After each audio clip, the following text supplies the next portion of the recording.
They have a combined 12 years in the National Football League. They combined for 65 career sacks, 232 tackles, 1 Pro Bowl selection, and 1 Employee of the Month award. That's just a straight shooter with upper management written all over him. It's Train and Grose on the All AZ Podcast Network. Welcome in. Train and Grose, episode number 91. Thanks for finding us. We are back at Train Station Studios. Beautiful December afternoon here in the Valley of the Sun. B-Train, Bertrand Berry, Mike Grose, Sean Crespin. And we got a lot to get to. But before we do that, if you're watching on the YouTube, wherever you see us, Yep. I was at the day job today, and you guys are going to find this hard to understand. I misunderstood instructions. They said it was ugly sweater contest today at work. All right. So I heard wear your most beautiful sweater that you got in your closet. So I broke out my Michigan sweater. I like it. My Michigan holiday sweater. There's nothing ugly about that. Look, it's got a This is little a- reindeer on it, little trees. It's a beautiful sweater. Go blue, right, B-Train? Oh, he got him. You got him. Ding, ding, ding, ding, ding, ding, ding. Use it in the right beat racer. Yeah. Gotcha. Yeah. So anyway, it is that holiday time of season. We got to take next week. Yes. And this will be on me. We got to take our annual holiday picture. We do. Hey, let me ask you this. This worked out well last year, so I want to ask your guys' expertise advice again. Yeah. So remember last year I told you guys that the family.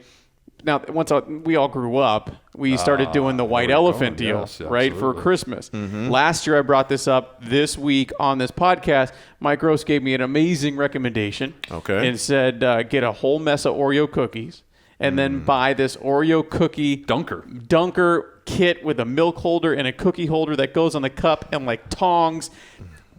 It was excellent. It was one of the. Now you guys have both given me great advice over the years. That's one of your best, Gross. I'm not going to lie. That was a solid one. Thanks, Sean Crespin. I appreciate that. I need to up that this year. So have any of you come across anything that could work out for the white elephant? Because I got to buy it this week. So here's what I'm doing. And I gotta figure it out. This is very specific, and I don't think anybody's going to do it. And it only makes sense if you've got somebody in your life like this. Okay. We were together with people last weekend with people that we do Christmas with, and we do have a big white elephant like you. And part of the younger crowd, I said, hey, how good is Die Hard? What a great Christmas movie. Wow. And like 3 of them said, I've never seen Die Hard. Wow. So you know what I'm doing? You getting them Die Hard? I'm doing a Die Hard gift pack. And that is you're doing a public service. I am doing a public On service. this There's one, a yeah. book about why Die Hard is a Christmas movie. Oh, jeez. There's the actual movie. There is a refrigerator magnet that is an actual invitation to the holiday party at Nakatomi Plaza. Wow. So things of that nature. So I'm doing a Die Hard gift pack. I like that. Down those lines, by the way, you said something, B-Train, last week and we're going way off sports again here. what we do. You said, because I have always If said Home Alone is a yes, Christmas movie. and you want to know what was on this week? Home Alone. So And? I'm watching that with that. I'm watching it with that in my mind. The man's not wrong. He rarely is. It's not about Christmas in any way, shape, or form. There's just Christmas going on around it. Absolutely. And that's always been my argument for why Die Hard is not a Christmas movie. That's right. Because it's not about Christmas. It's just Christmas going on around it. It's filmed around the holidays. But is enough Christmas going on around it? Yes. It's a holiday That's the movie. question. Right, exactly. Because Home Alone wraps you in the Christmas. Oh, yeah, totally. Does Die Hard do that? I don't know. I got to watch Die Hard again now. Dude, he's in the limo with a big Christmas present. Well, That's how it starts. And it gave us one of the, on the soundtrack, one of the best Christmas songs ever with Christmas and Hollis, right? So it's got its moments. Shout out to Run DMC. Yeah. So anyway, if you come across anything, you out there in the podcast universe as well listening to us, if you come across anything, holler at your boy. I need a white elephant gift. Hit us up on Train and Grose on At Twitter. Train and Grose on Twitter. Yeah. Speaking of at Train and Grose on Twitter, before we get into sports, yes, we appreciate our listeners, whether it be on social media or face-to-face comments, which I received 2 of that I'd like to share with you, gentlemen. Please do. We were very well, the debate that we had last week was very well received around apple fritters and cinnamon buns. Okay. So very well received. Gotta love that. And Yeah. Bertrand and I think we agreed, B-Train, that one of the most underrated and delicious donuts out there is the blueberry donut. Oh, correct. And again, separate person, completely different person said, I love me some blueberry donuts as well. That's correct. And they said it just like that, and I'm like, what do you mean? And he said, I was listening to your podcast, and I heard you guys talking about donuts. And I said, well, thank you very much for listening. Yes. So, again, we love the feedback. And as B-Train just said, hit us up on Twitter at Train and Grose. Very easy. And keep that feedback coming. So, without further ado, we have to get into sports because that's kind of what we do, right? Yeah, that's what man, if things couldn't go any worse for the Arizona Cardinals, go from bad to worse. You've got your starting quarterback who just received the big contract, your franchise quarterback, a guy because of that contract you're stuck with for the foreseeable future, tears his ACL on a non-contact injury the other night in the stadium against the Patriots, and it was clear from the second he went down. At my house, we were watching ESPN2, and we had Peyton and Eli on, and the look on those guys' face when that happened, players know. Players know, and the look on their face and the lack of a comment, because the Manning brothers love to hear themselves talk on that show. They said nothing. So you knew right there before it became official that it was not going to be good news for Kyler Murray. Confirmed after that game the following morning that it was a ACL tear. So you've got the bad news for Kyler Murray, who was having a rough season anyway. Yep. And then you followed up a day later with the general manager, Steve Keim, being the announcement came that he was out on a medical leave. He was taking a leave of absence from the team due to undisclosed medical situation, and the Cardinals were clear but not clear in the announcement that they put out there saying, we're not going to comment further because law prohibits us from saying anything, which was a weird way to put it. A little odd. Most times you just say, hey, look, we're not going to comment further. Right. Please respect our privacy or his privacy, whatever it is.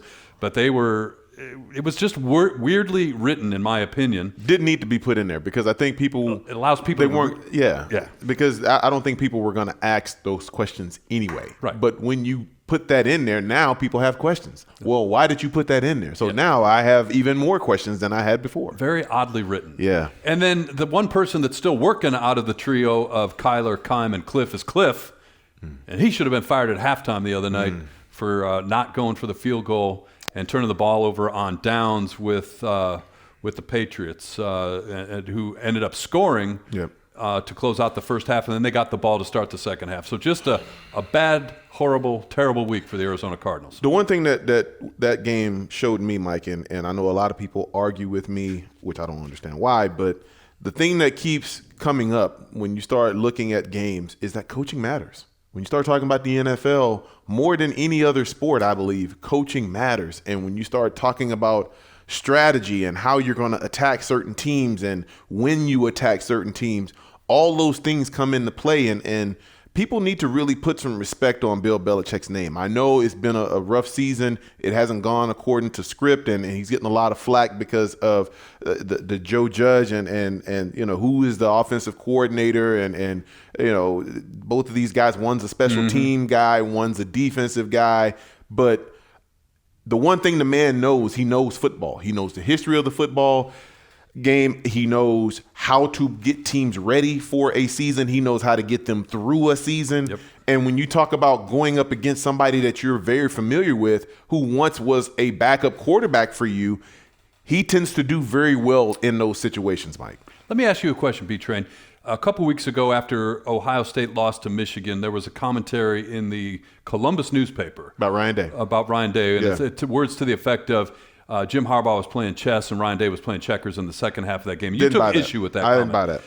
If I told you that just in general, the comparison between Bill Belichick and the head coach of the Cardinals, Cliff Kingsbury, a chess checkers analogy, is that more appropriate based on the body of work? Yes, that's more appropriate today, but I don't think, looking at the Ohio State-Michigan game, I don't think it was apropos. I think in this situation, it is apropos because one worked for the other one for a period of time, and he wasn't even a starter. He wasn't even the guy on the field. He won a Super Bowl with the New England Patriots, but it wasn't as a starting quarterback. Talking about Cliff Kingsbury, he was a backup quarterback to Tom Brady, of course. So the one thing Bill Belichick had on him is he knew how he tends to think in certain situations. And I just look at that game and I just think, man, he is 2 steps ahead of him every single totally obvious step of the way. And there's nothing really that Cliff Kingsbury could have done to prepare more. It's just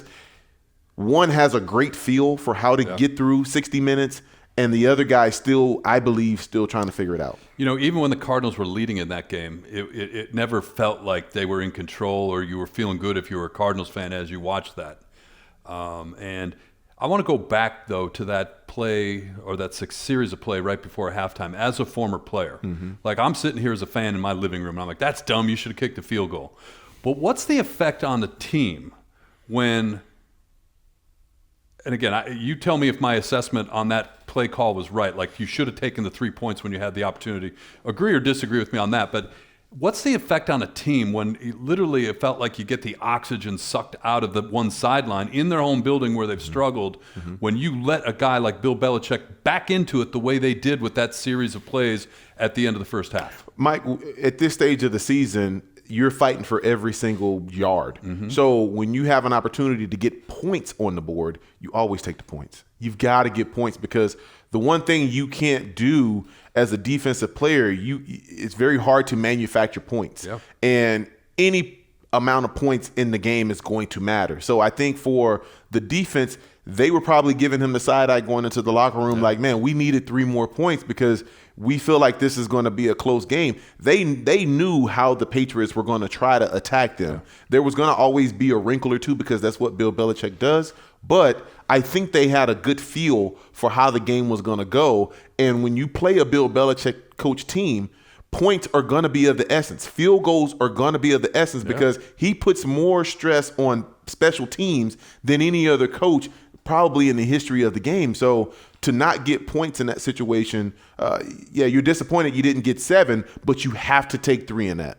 Yeah. No, I just – that to me was a microcosm of not only this season, but just the Kingsbury regime. Experiment. Right? I think you call it an experiment. That's fair. And I think the question is out there again or still there, or we revisit it, whatever the right way to put it is, but it's legitimate.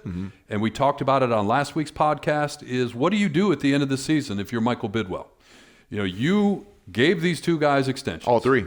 Well, I view Kyler as a separate entity, player and front office, right? Because you can rip the Band-Aid off and you can get cut loose from a coach or a general manager, no matter what your financial investment is.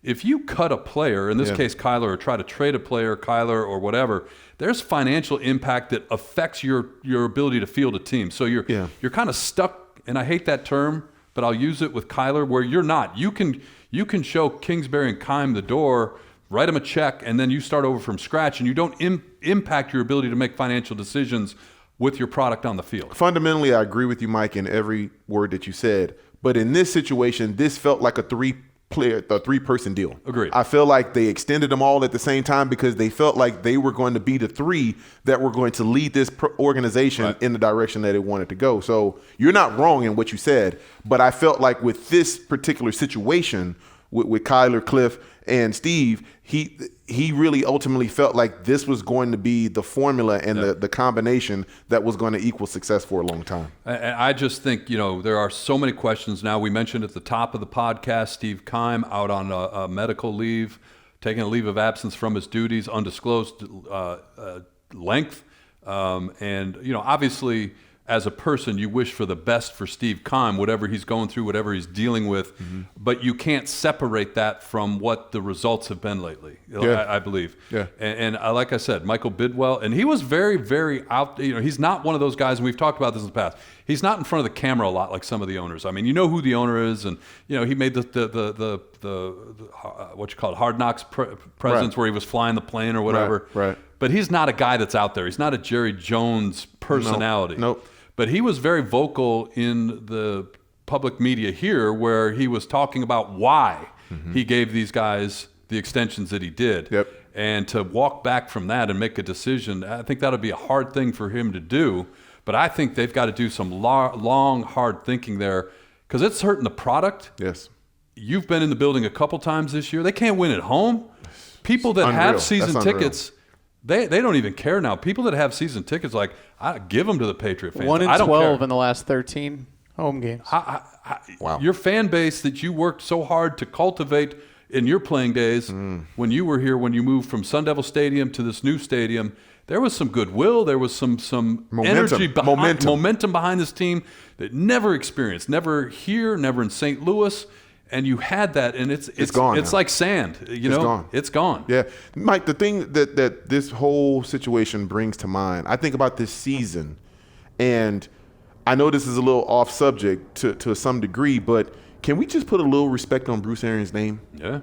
Think about Bruce Arians when he was here in Arizona. Think about Bruce Arians when he was in Tampa Bay. Yeah.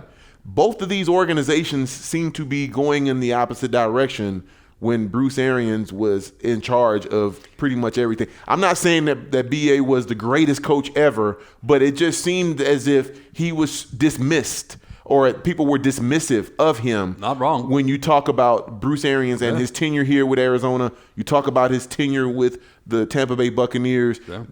That team is basically the same team in Tampa Bay. Hasn't gone quite the same since BA hasn't been there. You look at the Cardinals, the success that they had during Bruce Arians' time here. Yep. Hasn't had that same success since he's been gone. I think people, to a certain degree, don't give him the credit that you look at Indianapolis. Of course. Indianapolis before he got the job here.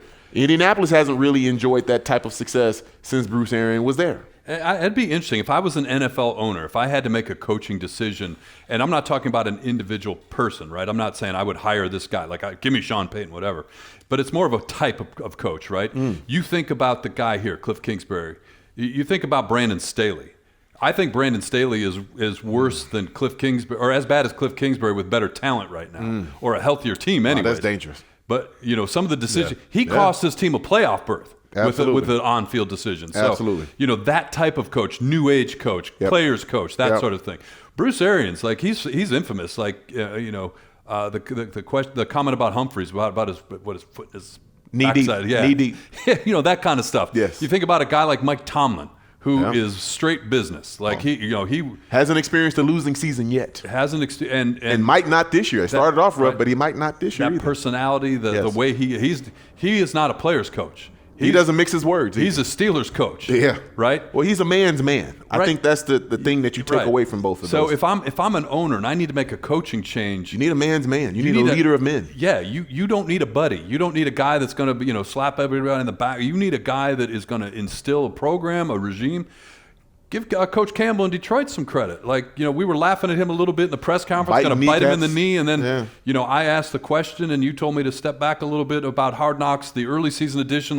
Man, that would get tiring after a while. And you said, well, that's what they show on TV. It's not the whole picture. Now, all of a sudden, Detroit, they might not make the playoffs, but this is a team headed in the right direction. And this is a guy who put his system in place. Absolutely. And the Lions are going to have a lot of say in what happens in the playoffs, whether they make it or not, because the last 4 games that they got, they're going to play some teams that are fighting for playoff positioning. Yeah. So indirectly or directly, they will have a say. And by the way, they're going to enjoy the Rams draft pick while they're at it, right? But, oh my gosh. So it's just interesting to me what you do, as an owner when you make that coaching decision. And I think, like I said, I wouldn't hire Brandon Staley right now if I had a choice. I wouldn't hire Cliff Kingsbury if I had a choice, right? I would hire Bruce Arians. I would hire Mike Tomlin. That type of coach, I think, is what's needed in the NFL. You don't need a buddy for 17 weeks. You need a guy that's going to put it knee deep if he has to, if you're not doing what you need to do. Well done there, Mike. Yeah. I think for a lot of people, they miss out on the idea that professionals want to be coached. They do, Mike. Right. They want to be coached. They want to be led. They want to be shown how to get better. If you're not giving me an opportunity to get better, what use are you to me? I'm not going to respect you if you can't help me in any capacity. If you're not helping me get towards a championship and getting more money, which is ultimately the goal, then why are you here? Why do I have to listen to you? And I think that's been the sentiment for a lot of guys behind the scenes. They're not going to say that publicly, but I think that is a lot of the undertone that's going on when you start talking about the Arizona Cardinals in the last couple of years. Again, to your point, whether you're the Chargers last year, missing the playoffs because something your coach did, or the Cardinals this year. Side eye. But to your point, a lot of it is that accountability factor, right? Yeah.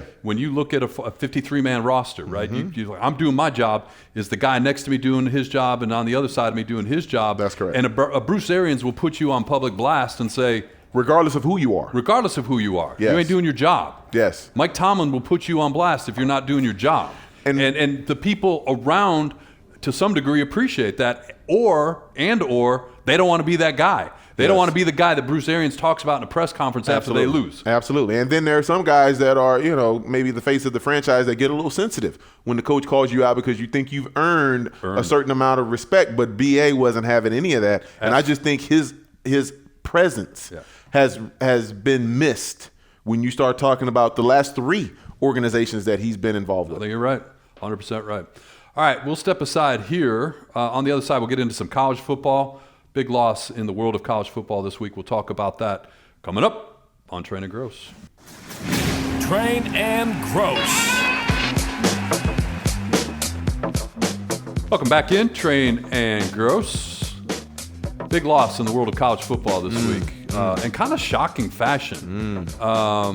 Mike Leach passed away at the age of 61. Apparently, over the weekend, suffered a heart attack in his home and was rushed to a hospital in Starksville, airlifted to, I believe, Jackson, Mississippi, where he passed away Tuesday, I believe. Again, Monday morning, at the age of 61. Apparently, he had been suffering through the year with a case of like pneumonia, and so he was having a rough year physically. But still, good year on the field. I was just going to say that. Led his team to a bowl game, beat his arch rivalry, won 8 games. When you win 8 games in the SEC, I mean, you're not Georgia, you're not Alabama, but that 8 games in the SEC is no joke. We saw them here in Tucson early on in the season. But just really, when you think about the presence that head coaches have, particularly head coaches in the SEC or at the NFL level, and then to see, the quick, dramatic death of Coach Leach, really shocking. Really shocking, Mike, and I think it's just sad because a guy that had a little bit of a personality, and I think, I say that facetiously, he had a big personality, and a guy that really took a lot of obscure places. You think of his coaching destinations. You think about Starksville, you think about Pullman, you think about Lubbock, Texas.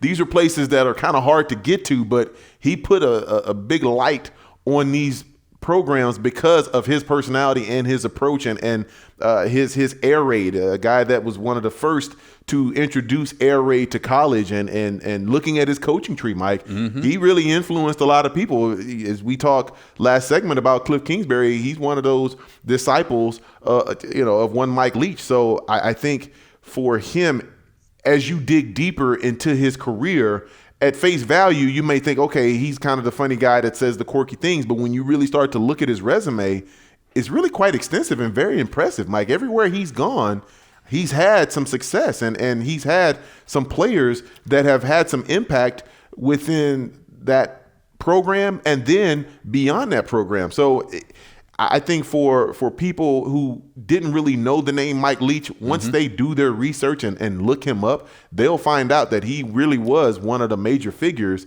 in all of college football. Absolutely. And you look at, you mentioned Mississippi State, Washington State, Texas Tech. If you look at his coaching path, it was all kinds of obscurity. As you said, started at Cal Poly, then he was a linebacker coach at a JUCO in California. Spent some time at NAIA school, Division III schools, Division II school, Valdosta State, which is one of the top Division II programs year in and year out. But he was the OC there.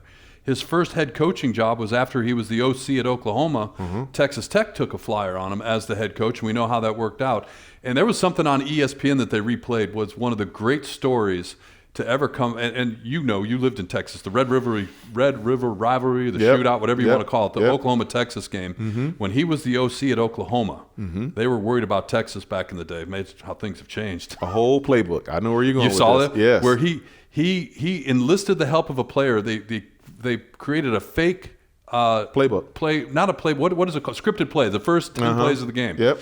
And they did the whole, and they really created this thing. And they gave it to one of the tight ends and said, pretend like you're tucking it in your waistband when you're going to tunnel, but make sure you drop it on the floor. Yep. And they picked it up, and they're like, they're going to get one over.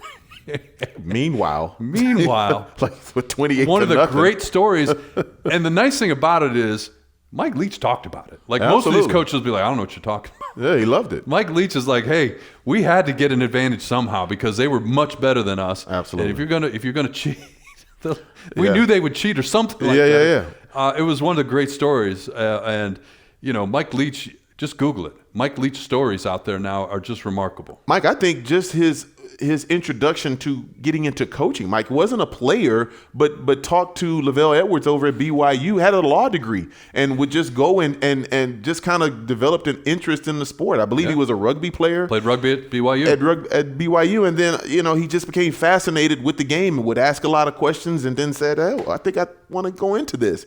And the rest is history. Just a fascinating story, not one that you would normally think of as a normal career path to becoming a head coach in college football, but a successful one. I think the one thing you take away from Mike Leach and what he was able to accomplish and his influence on the game, you have to say that I think based on where he started, I think he had one hell of a career. And I don't think people really give him enough credit for a lot of the things that he brought to the table as far as offensive innovation.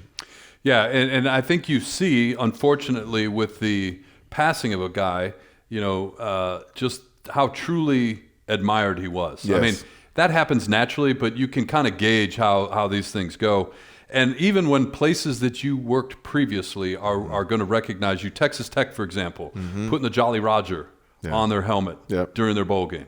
I think that shows the level of respect. I mean, he left them, and they're still willing to show that respect. Mike, I think about Gardner Minshew, a guy that was a quarterback for him at Washington State. He was interviewed a couple days ago about Mike Leach passing, and you just saw the emotion erupt from him. This is a guy that's been gone for quite some time from Washington State and from playing for Mike Leach, and you could just see how much he cared, how much he truly loved Mike Leach, and for any coach, you want to have that legacy that your players knew that you cared about them. And I think for him, unfortunately, he's not able to see it, but I think you can feel it. Us as the outsiders looking into his career, you can just see how people are responding, especially those that work very closely to Mike Leach. 100%. So big loss, college football. Yeah, rest in peace. Yeah, absolutely. And bowl season is upon us. Michigan fan, I'm happy. Right, Michigan's rolling into town here at the end of this month. They'll be playing New Year's Eve. TCU at the stadium. It's the early game, 2 o'clock, I believe, from the stadium out in Glendale. I like the early games. And I was just going to say, then the nightcap from Atlanta. You've got Georgia and Ohio State. Tickets are expensive here. They're expensive. Can you imagine what they're going to be in Georgia for in the Georgia Dome or Mercedes-Benz Dome? Whatever it is. Yeah, I mean, that's basically a home game for the Bulldogs. One of the things they're talking about as the college football playoffs expansions looms is home games in the early rounds of college football playoffs. There's only so many bowl games to go around. And they're talking about, I've seen different iterations of this where they maybe give the first 4 teams in, give them a bye. So the 4 that are in the playoffs this year, you would assume they would get a bye. But then a home game in Ann Arbor, Michigan in the second round of this. Why not? You earned it. What about, you played in South Bend, Indiana. How big is that? If you guys got a home game in mid-December, right before Christmas, in a bowl, in a playoff situation? Well, first you're going to be cold. But the thing about it is, if you don't have to travel, if you don't have to go anywhere, you get the confines of your own meeting rooms and your film room, and you're in familiar surroundings. Your fans can all come to the game. Mike, that is an absolutely huge advantage. And I think for college football, if they want to be more like pro, and this is what they're ultimately trying to get towards, how big is having home field advantage in the conference championship games? Right. As a guy who benefited directly from that back in 2008/9, Mike, there is nothing bigger than hosting a NFC or AFC championship game or a playoff game where you get to do it at home, because there's nothing like the routine of going through a normal work week and having all of the things play out like normal and not have to get on the plane, not have to go to unfamiliar surroundings. Sleep in your own bed. Mike, there is nothing like it. It is such a huge advantage that it makes all the sense in the world. What about where was I going with this? When you look at the bowl games. You and I have been doing some radio shows, podcasts, whatever. Former player, guy that played college football. Not talking college football playoffs, not talking the top tier bowls. What about bowl games in general? Are there too many as a player, can there be too many? Yes.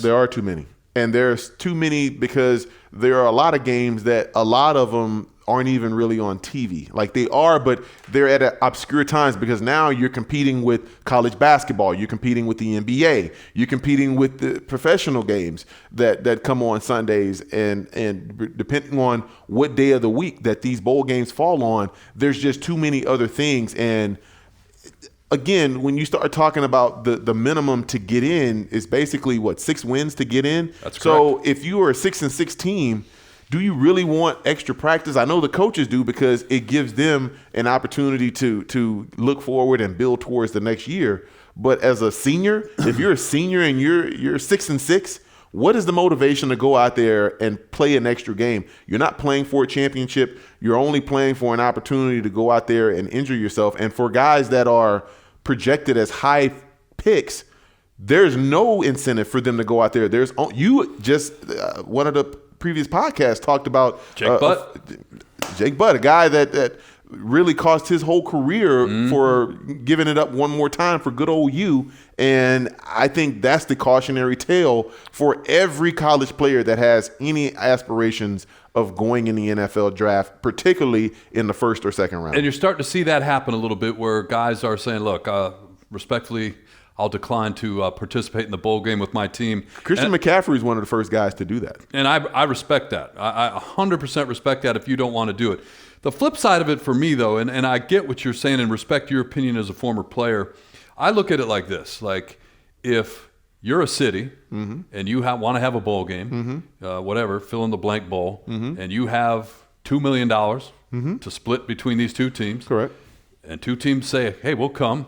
ESPN says we'll put it on TV. To your point, it might be on ESPN2 opposite something else. Correct. I won't say there's too many. Whether or not I should be interested or not, whether or not I should watch or not, whether or not I should say, hey, I'm really looking forward to that Baylor Air Force game coming up next week from Fort Worth, Texas. Yeah. That's going to be great. Absolutely. But Air Force is going to show up. Baylor's going to show up. They're going to give them money. It's going to be on TV. I just don't like the blanket statement. There's too many bowl games. If people show up and there's rules. If you don't pay, you don't get to have a bowl game. Like, sure. There's cities that lost their bowl game because they couldn't keep it. Anaheim used to have the bowl game every year. They don't have it anymore. Does San Francisco still have theirs? Don't ask me that. There's so many bowl games. I can't keep them up. Oh, there's so many bowl games. You don't say. What was the question you asked me at the big top of this? Is there too many? That's a different twist on the same question. Thank you so much. Yeah, the Astro Bluebonnet Bowl or whatever. It's I don't know. Like I said, I get the but if they show up and you write the checks and everybody's happy, give them a gift bag, whatever. But I'm with you, though. If players don't want to play, if I'm a senior and I've done enough and I know I'm going to be a draft pick, I'm doing the Christian McCaffrey. I'm going to go train. I'm going to get healthy. I'm going to make sure I'm ready to go for the combine, whatever I got to do so that I don't turn into Jake Butt. I mean, 100%. So 100%, Mike. I just think there's so much more risk than reward. If you are a guy that is highly touted and you go out there and you put all the risk up and you don't get any of the money, Mike. You get a few sweatsuits, you get maybe a PlayStation or whatever. But I mean, you're gonna be able to get that anyway in a few months. You'll be able to buy your own, whatever that is that you're getting from that bowl game. December 30th, 3:30 p.m. in the afternoon. Okay. Will you be watching the Tax Slayer Gator Bowl? That's probably not. Who's in the Tax Slayer Gator Bowl? Well, I guess you just answered my question for me. Notre Dame and South Carolina. Yeah, I love my alma mater, but yeah, I don't think so. Spencer Rattler against that defense. Spencer Rattler. I mean, I know he's a Pinnacle guy. He's a local kid, but it just doesn't do it for me. Yeah, I mean, just the name in itself, it just sounds like it sounds like something on a Jack Jack in the Box or Cracker Jacks type of thing. You know what I mean? Like I just can't get with it. I'm looking at some of these things, and I'm with you on that one. Like I mentioned it. I remember these things as a kid, like growing up. The Astro Bluebonnet Bowl. I'm like, hey, playing it in that dome, it's so cool. Or the Holiday Bowl was always the Holiday Bowl, and it was on late at night in Michigan time. The John Deere, Weed Eater Bowl. I'm looking at some of these names of the bowl, and I get why you do it because you got to pay that money out. Outback Bowl. So you got the Military Bowl presented by Periton. I have no idea who that is. Yeah. You've got the Guaranteed Rate, but what's a Guaranteed Rate Bowl? That's here at Chase Field. Right, I think so that part of it I get it. Yeah, but the Outback Bowl. I mean, you get a good meal before the game. I mean, a bloomin' onion. I mean, a bloomin' onion. Yeah. All right, we'll step aside here. More to come on the other side. Train and Grose. Train and Grose. We haven't talked a lot of basketball because why not? It's football season. Yeah, and I mean, really, you don't talk about basketball till after Christmas. Christmas is the big showcase day. And then after that, basketball becomes, part of the talk of the sports landscape. One thing that never changes. You're from Houston. That's right. I'm from Detroit. Yeah. Combined 15 wins and at the bottom of their respective conferences again. Yeah. They're building something. I don't know what it is, but they're building. Wait till next year, they say. If you're, I don't know what it is, but they're putting it together. You're a Detroit basketball fan. Let me run some stuff. Love Jaden Ivey, though. I think he's got a bright future. I think so. In Detroit, they just had this was supposed to be they maybe took a mini step, but some bad luck with injuries. That's part of the game, but we'll see. Good news if you're a New Orleans Hornets fan. You're playing well. Memphis Grizzlies. Yeah. I mean, are we seeing a little bit of changing in the guard in the Western Conference right now? New Orleans Pelicans. Excuse me. By the way. What did I say? New Orleans Hornets. It's old habit. I mean, it goes back. When they played the that's Bobcats and got the health, Mike. Health is the big. New Orleans and Memphis. It's the story of the season right now. It's early in the season. They've only played about 25, 30 games so far. But the story of the first part of the regular season is health. There are a lot of teams that are not winning or putting themselves to win, but they are certainly digging a hole for themselves to really get out of when you start talking about early season injuries and teams that are absolutely decimated with injuries. And then, of course, there's the whole, load management. And of course, that's to the disdain of most fans out there because you pay all this money to see the stars. And then when the stars don't play, people feel robbed. They feel like they're not getting the best product that they actually paid for. Well, and to that point, when you look at the top of the standings in the Western Conference, you've got the New Orleans Pelicans 18-9, and Zion's played in 25 of those games. Ding, ding, ding, Mike. Health. And when you look at are the stars healthy and are they able to get out on the court, the reason that the Pelicans have looked the way they have the last couple of years, and even last year, Mike, they took the Suns all the way to the end. They took them as far as they could take it. You could see that they were coming, and that was without Zion Williamson. So now that you bring in this freak of nature, this force that really the league has really not seen. He's like an athletic Charles Barkley, no disrespect to Chuck, but he's a guy that can jump higher and he can do more things than the round mound of rebound. But I just think for him, the fact that he hasn't been available for the first part of his career, much of it, Mike, I think that's why that organization has taken steps back in previous years. But now that he's there, you see what they had been hoping for all along when they drafted him number 1 out of Duke a few years ago. And happy for Willie Green, a guy who spent time here and played a long time in the league. And he's got that full complement of players. You see what he's doing with it. Yep. And Brandon Ingram hasn't been there, but for the most part. Nearly full, exactly. The flip side, which is interesting to me, because the big knock on the Lakers for the last couple of years among one of the big knocks has been the health of AD. Right? Yeah. And he's been productive and healthy. At times.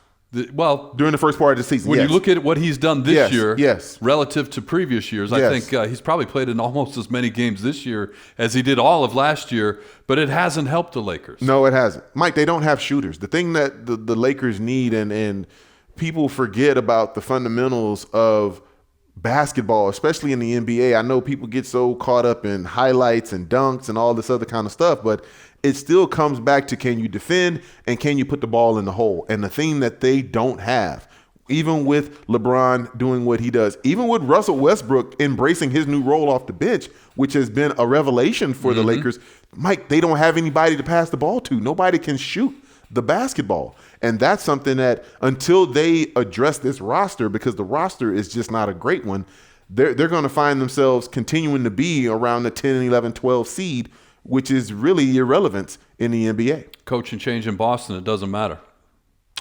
They've got stars, and they know how to use their stars.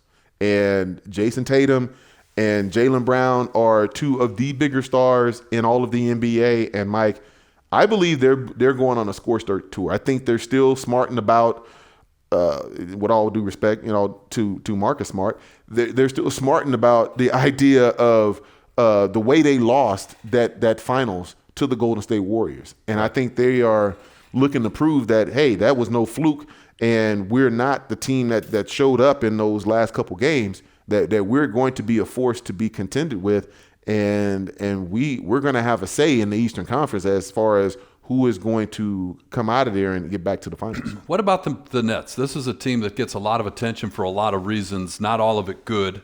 You've got the whole Kyrie Irving It's a mess, stuff. Mike. It's a mess. Kevin Durant averaging over 30 now. They're in the mix. There's enough talent there.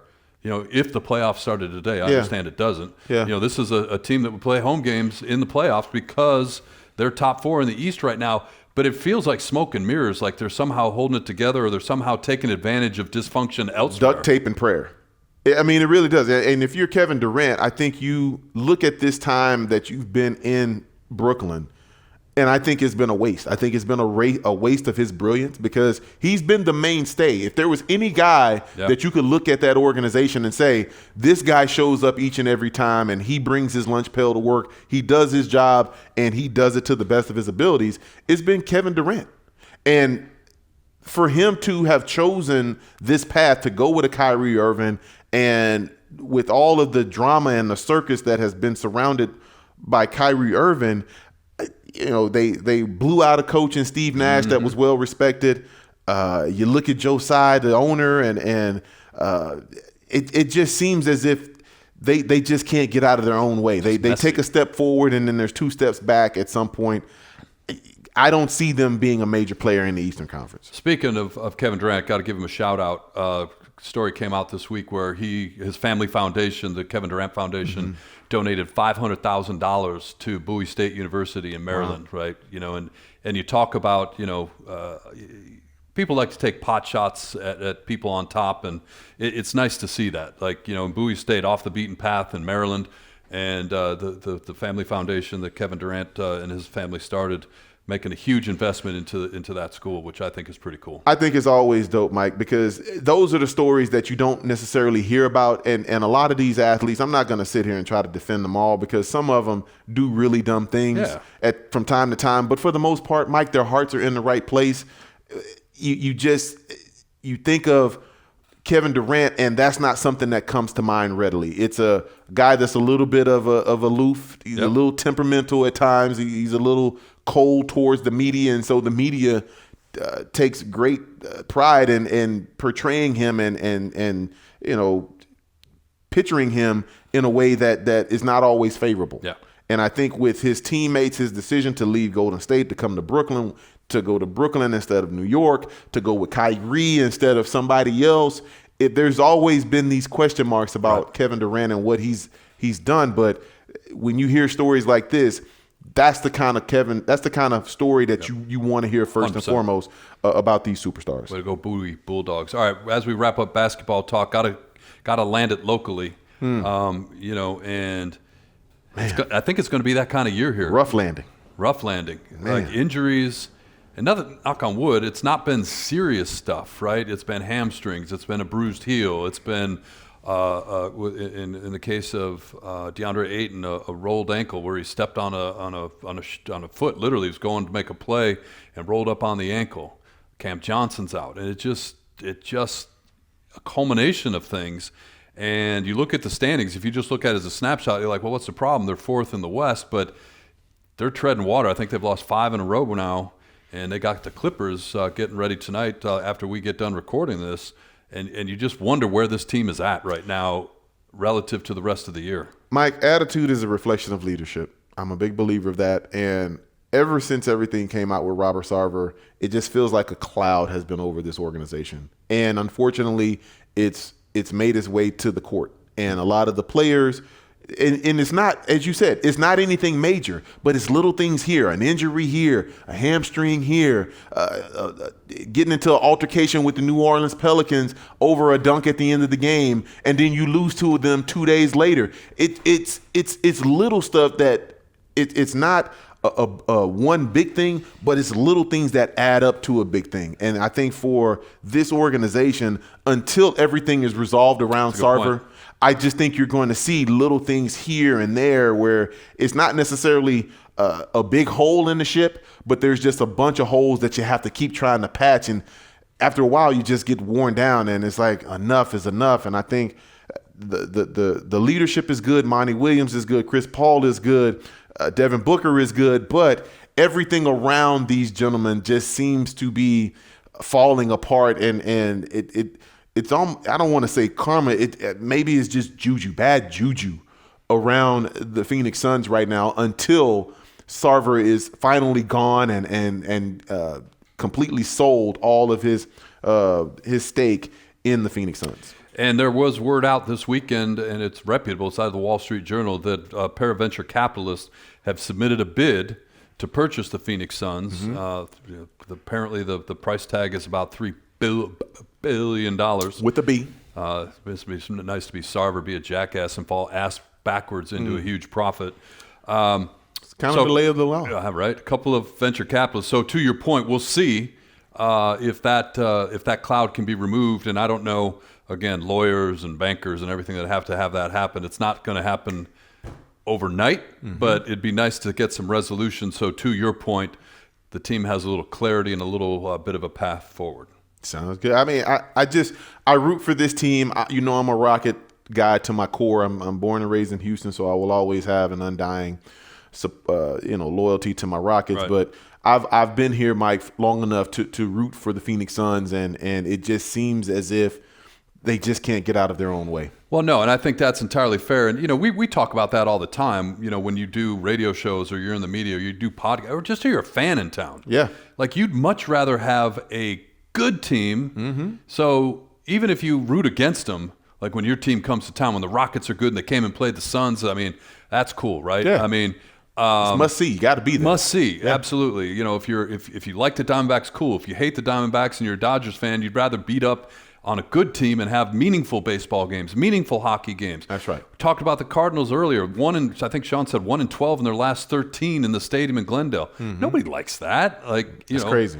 That's bad for business. We'd love to talk about ASU or U of A going to a bowl game. We don't do that lately. So all of that is much preferred. So hopefully you're right around that. And real quickly, I got to tell you guys a story because every year at this time, a buddy of mine from college and I, we send each other a happy anniversary greeting. Okay. The Detroit Pistons and the Denver Nuggets. I maybe have told you this story. December 13th of 1983. Don't judge me. They played the highest scoring game the history of the National Basketball Association. That's right. And I, along with my buddy, we were in attendance. Wow. We were at that game, front and center. But somebody he knew had season tickets. They're like, man, it's cold. It's the Pistons. They weren't very good yet. That was when Isaiah first got there, and so they weren't the bad boys yet. Right. Like, I'm not going out to see that. Here, you can have our tickets. They were like, oh my God, this is great seats at a basketball game. So we went. We skipped out. We were supposed to be studying for finals, and we went and saw a historic basketball game between the Detroit Pistons and the Denver Nuggets at McNichols Sports Arena in downtown Denver. So happy anniversary to me and my man Coos back in Detroit, who every year we send each other a greeting about that game. That's Mike, awesome. No great story ever started with, it was an ordinary day. You know what I mean? Like, it's usually something, circumstances that are, out of the ordinary and something that you hadn't experienced before. So I'm glad you guys took that chance and you guys were rewarded. In their 186-184 triple overtime victory over the Denver Nuggets, the Pistons set a record for the most points scored by a team in the regular season. Isaiah led all scorers with 47 points. It was amazing. That's back with the Nuggets. This is really dating myself. Alex English, man. Alex English, Kiki Vandeweghe. I mean, this was old school. I can name the starting lineup for the Denver Nuggets that night. That shows you how warped I am. Yeah. Dan Issel was the center, the Issel Missile from Kentucky. He played in the ABA. So this is early 80s. You still had guys from the ABA playing back then. That was like the best of both worlds. You lived in Denver, but you were a Detroit guy. Well, and where my first on-campus job at the university in Colorado where I went, the Denver Nuggets had their training camp at our place. And so I got to see these guys come in because I had the day shift and they practiced in the morning. That's right. And I got to watch. Doug Moe was the coach there, and Alex English gave me an autograph one day. I didn't ask for it, but he came in. I was reading the Sporting News back in the day. That's what a geek I was. Wow. And on the cover of the Sporting News NBA edition, remember they do city by city, Alex English was on the cover. And he's like, oh, can I look at that for a minute? I'm like, yes. And he's like, it's cool. And I said, would you mind signing that? And he's like, oh, no problem. What's your name? Yeah. To Mike. All the best. Alexander English. Wow. Yeah. The full government name. Absolutely. Wow. So gotta love it. I have a partial, from Detroit, but I have a partial spot in my heart for the 80s Denver Nuggets. They were a good group of guys. All right. We'll step aside. That's a good story, huh? You didn't see that one coming. Great story. Yeah, absolutely. Kiki. 186, 184. That's we do. Yeah. It's a lot of points. Defense optional. Yeah. Last team with the ball wins. We talk about NBA announcers, and Sean loves the guy that used to do the Pistons back in Detroit. But I don't know who it was in Denver. Usually it's an FM radio guy, especially back in the 80s. They probably were tired. Well, I'm sure they were. Well, a scoreboard operator, man. He has ice in his finger. It's like a pinball machine. The scoring board. But I remember, and Kiki Vandeweghe, if Isaiah Thomas scored 40-some, Kiki was right there with him. Absolutely. And he always got his name twice. Kiki Vandeweghe. Or what? Yeah. In case you forgot who he was. Yeah. This is the guy, and I can't find it. If you ever find That's it, send it weird. to me on Twitter. Yeah. They had, when Dikembe Mutombo played for them, Dikembe. their announcer would talk about his government name, did his whole name. Oh. And apparently, it's like 5 or 6 different names, right? Dikembe Mutombo had alphabet soup from here to there.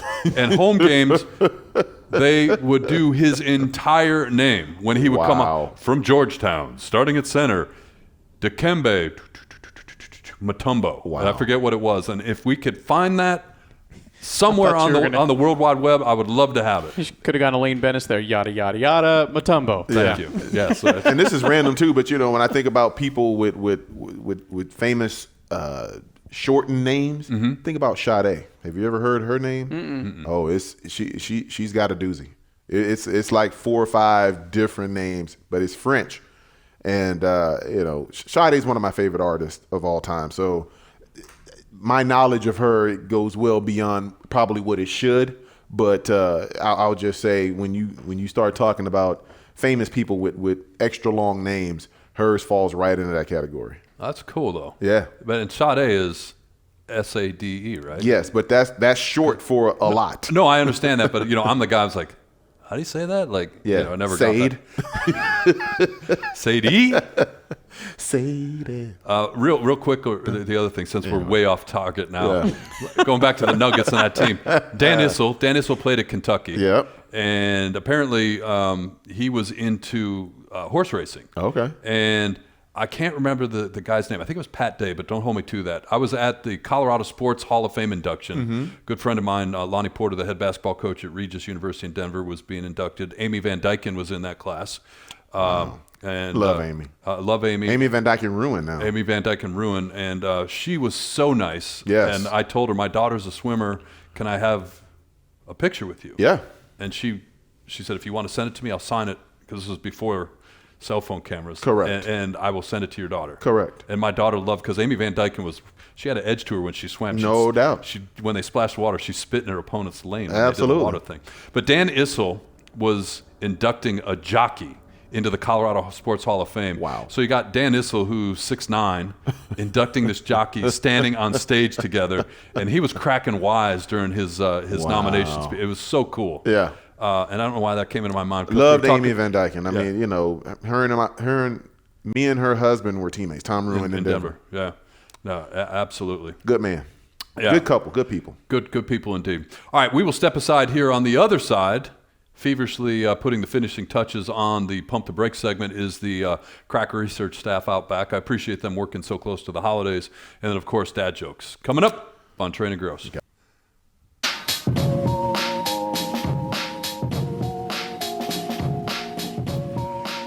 Welcome back in Train and Grose. I love that music. Never gets old, brother. Is this a Christmas song? No, this is not a Christmas song. It's not based around Christmas music. Yeah. We do it in the summertime. No, not a Christmas song. All right. But you know what the music means. That's right. Sean Crespin. Pumping the brakes. He's got the Pump list. the Brakes. Yeah. He's checked it twice. From the research staff out back. Is it naughty or nice? Let's have it. All right, so those who are listening for the first time to give Train and Grose statements from the world of sports, maybe a little pop culture. You tell me if you're pumping the brakes on it or if you're rolling with those statements. You talked about, obviously, the Arizona Cardinals in the first segment, the train wreck that this season has been. Pump the brakes or not, 2 out of the 3, Cliff, Kyler, Kime, will be back next season. At least 2 out of 3. Oh, I'm not pumping the brakes because they will be. Now, should they be is a different question. Okay. But will they be? Yeah. They just all got extensions at the same time. We talked about this at the beginning of the podcast. They were all signed with the intention of those 3 leading this organization to where it was supposed to go. But it has shown that it is not the 3 and it's not the right combination. And it has shown that in less than 3 months that they are not that group. And I don't know how you do this if you're Mike Bidwill, because there's a whole lot of money that you'd have to eat in order to do the right thing. But if you really are concerned about the direction of the Arizona Cardinals, you have got to do something. 100% agree with you. And I know that's not great. I was going to say great radio, great podcast, whatever. Same thing. No drama. No, you're wrong. I can't disagree with that. It should be one of the 3 will be back next year, and the 2 that should be gone are the coach and the general manager. You're stuck with the player, whether you like him or not. Yep. Unfortunately, the injury, we wish him well there. Yep. But you're stuck with him because of the way the NFL salary cap works. And the reason that this is such a bad deal is because this is going to affect next year as much as it does this year. Because absolutely. The timing of the injury, Mike, he's not going to be ready for camp. He's not going to be ready for September. He's not going to be ready really for October. You look at Odell Beckham Jr., he's still not ready from the Super Bowl. 100%. And so now you're talking about if you get anything out of Kyler Murray next year, it's going to be pretty much gravy, you know? Yeah, 100%. No, so to B-Train's point, the question is not will they be back, but should they be back? They probably will be back. They will be back. They will be the back money says because so. There's a lot of money. But I go back to what we talked about earlier. And this has got to be a very hard decision for Michael Bidwill because whether you like him or not, he's a smart guy. He's a lawyer. He was a U.S. attorney, I believe. Graduated from law school, passed bar exams. He's a smart guy. Yep. He can sit in that stadium and see what's going on. Yep. And you're losing what you work so hard to build. And he gets credit for building what's out there because he was the driving force behind getting that stadium done. That's right. Whether you, again, like him or not, I know there's a lot of people that feel some way about the Bidwill family, and that's fine. But whether you like him or not, you have to give credit. Yep. And you sit in the owner's box and you see what's happening. Yep. You got to think long and hard before you just mail it in again next year. Because if you have more of the same, you know, this is not Green Bay. This is not Dallas. This is not New England. This is not where people get angry about your product, where they get mad. Cardinals fans don't care. They'll sell their tickets. They become indifferent. They become indifferent, and that's worse. That's worse. And you talked about it earlier. You talked about that stadium when you guys beat the Eagles. Yeah. When you beat the Eagles in that stadium, what that was like, and they're losing. Euphoria. They're absolutely. And the thing that makes this hard is even though this team has been run because this is their business, this is the family business, it is going to be very difficult to pay people to not do their jobs. And when you start talking about the list of people that are being paid not to coach, not to general manage this team, that's a lot of money that's going to go into guys not doing anything that you're going to have to dole out personally. So earlier you guys were talking about college bowl games, you know, the minimum 6-win requirement to play in a college bowl game. Yeah, buddy. Pump the brakes or not, an under 500 team should not make the playoffs in the NFL, a la the NFC South. Buccaneers leading the way at 6-7 right now. Pump the brakes. We've gone through this at least 3 times. We saw, and each time we've seen the team that didn't have Seattle. Yeah. Carolina beating the Cardinals. Yeah.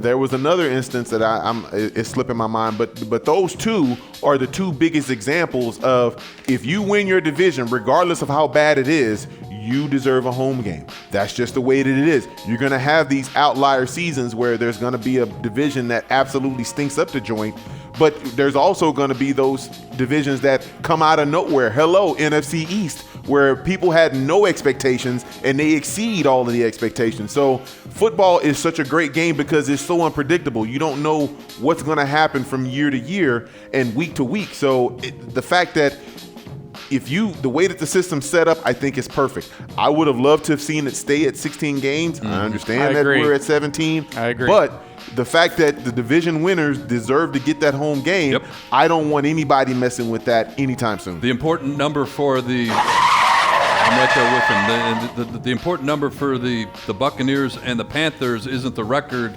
overall, it's the record in that division. They're both 3-1. And that's what the rules say. You win your division, you get a home game. That's right. You don't change it and say, well, if you win your division, you get a home game only if you're 500 or better. No, do it. That's what it's set up that way, right? We never go to the Super Bowl if it's about who has a better record, because we had a worse record than the Atlanta Falcons that year. Everybody's talking about we should give up a home game, worst team in the NFL. That's the worst team to ever make the playoffs. The worst team to make the playoffs, and you know they called us the third worst team in Arizona. I'll never forget Chris Collinsworth, and I promise you, if I ever get him in person, we will have that discussion. I promise you, we will have words. But I'm just saying, if you don't have us in that home game, we don't have that one at home and beat Atlanta, and we don't have the NFC Championship at home where we beat the Philadelphia Eagles to go to the Super Bowl. So I don't want to hear anything about messing up a system that is clearly not broken.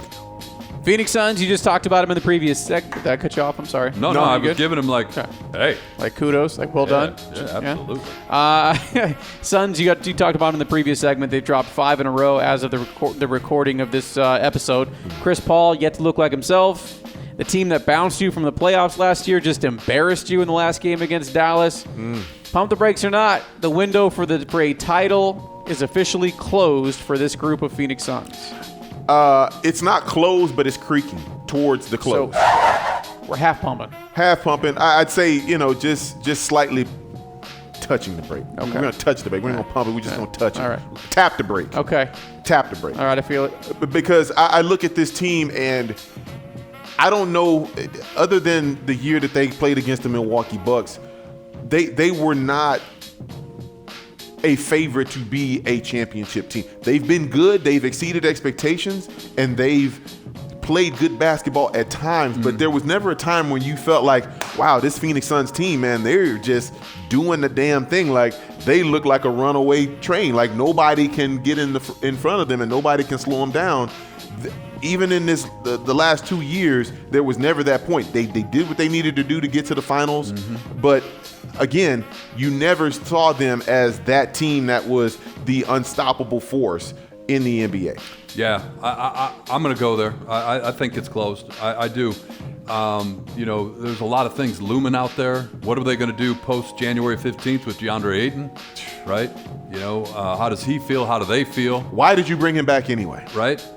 Why? And you talk about Chris Paul, who maybe he's saving it now, but breaking down in the postseason physically. I just look at it and I think this team is. I think it's done. And you made a good point earlier. There's a lot of stuff swirling out there, right? And maybe it's impacting, maybe it's not. But that stuff in the past didn't bother them, right? Yeah. And last year we talked about it. They were doing everything they did last year, despite Robert Sarver. But then all of a sudden that series against Dallas happened. And Game 7 happened. The series was good, but then Game 7 happened. The series was good, but the way that series ended, that Game 7 at home, ever since then, it's, And you had the off-season drama with, you almost gave him the nickname, DeAndre Ayton. No, don't give him So, no, they're done. Close the window. Lock it. Wow. Put it in your pocket. Throw away Change the guard. I'm wearing my New Orleans shirt or my Memphis shirt. I can't decide which.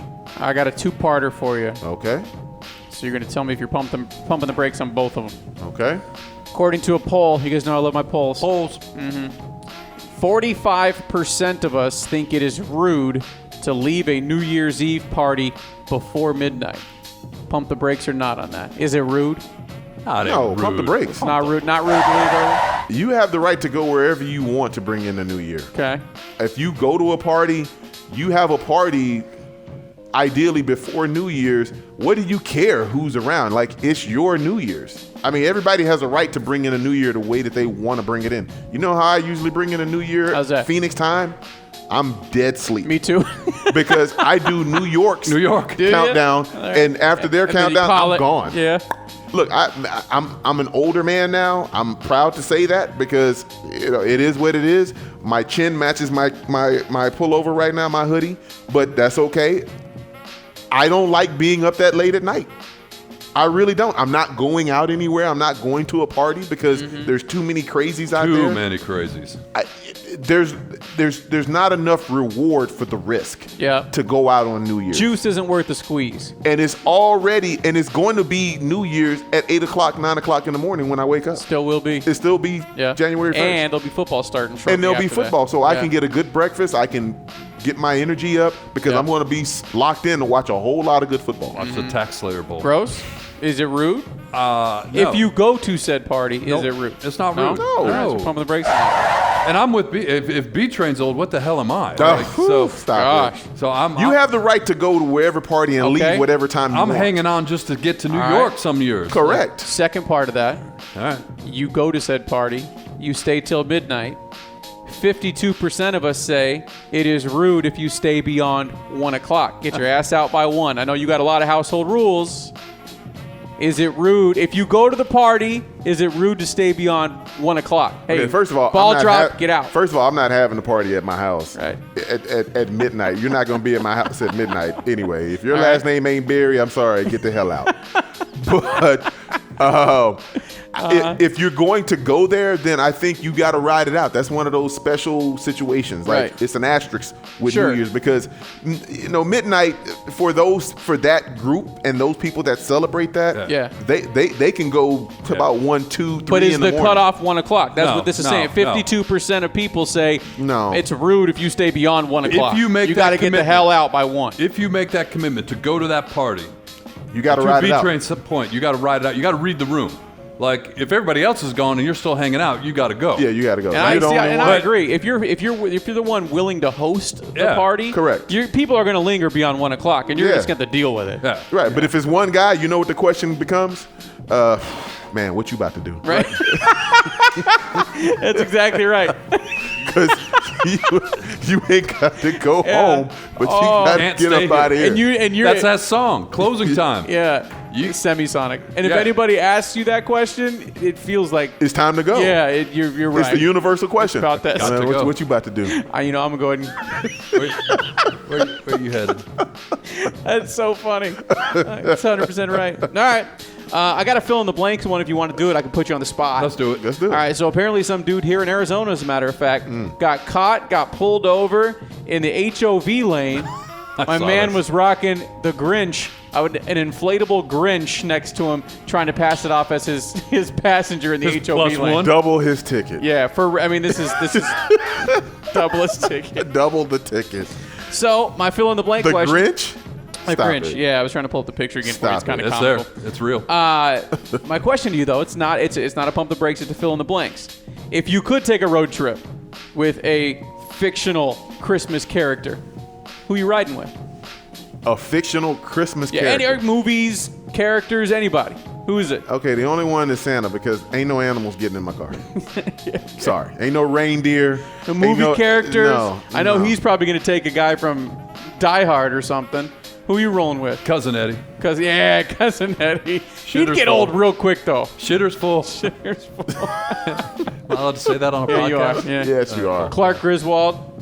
He's a little intense. No, man. he's intense, bro. Yeah, he's intense. You can't do that because you be ready to put hands on him at some point. Like about 50 miles into the trip, you're ready to put hands on him. Like, dude, just be quiet. Just stop the talking. Grinch, though. Guy's rolling with the Grinch in the HOV lane. God bless him. That is crazy. Double his ticket, B-Train says. All right, that time. He ain't wrong. Time for our dad joke of the week. I got to pull up my other page of sound effects here before we get to that point. Here we go. B-Train's going to give us his weekly dad joke. Been on a roll, by the way, since we've been back. Since we've been back, he's been on a roll. No matter what, he is going to get one of these. Now, there's a grading system. If it's a positive dad joke, you get the laughter. If it's above and beyond, one we're all going to tell our friends, you get the applause. There is that chance, however, that it just doesn't land, and you get one of these. That has happened before, but we've been on a roll, so let's keep it rolling. All right, here we go. No pressure. I heard National Geographic is doing a special on transgender whales. It's crazy. Transgender whales. Transgender, okay. The thing that I couldn't get past was the name. You know what the name of it is? What's the name? Maybe Dick.